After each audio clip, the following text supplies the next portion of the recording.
Anthony Albanese won't commit to calls from Queensland and Victorian premiers to halve hospital funding between federal and state governments should he win the election.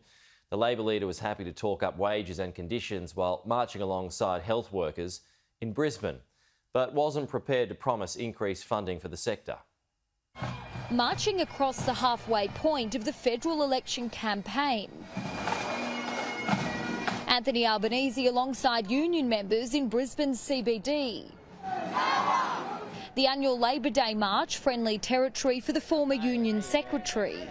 The simple principle that we celebrate today is a fair day's pay for a fair day's work. And while it's unlikely he'll be winning over any new voters here, Anthony Albanese was all too happy delivering his tried and tested Labor lines.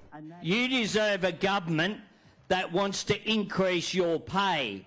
Anthony Albanese was again standing alongside another premier perceived to be popular, this time Anastasia Palaszczuk, who has 3 election wins under her belt, hoping some of her support will rub off on his campaign.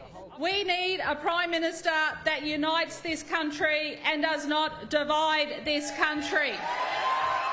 Fobbing off suggestions he can't win without a boost from state Labor leaders. I want to work with premiers of all persuasions. All persuasions. And if you ask Dominic Perrottet about his view of Scott Morrison in private, you might get it. But publicly, premiers like Ms Palaszczuk and Daniel Andrews are already calling on Anthony Albanese to commit to halving health funding between the federal and state governments if he wins, a call he won't commit to.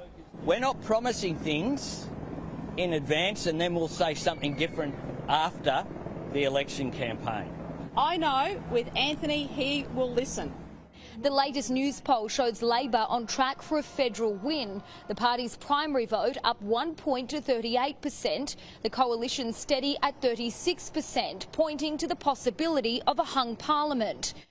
But Labor still has a long way to go in Queensland. Its primary vote here at the last federal election was its lowest in more than 40 years.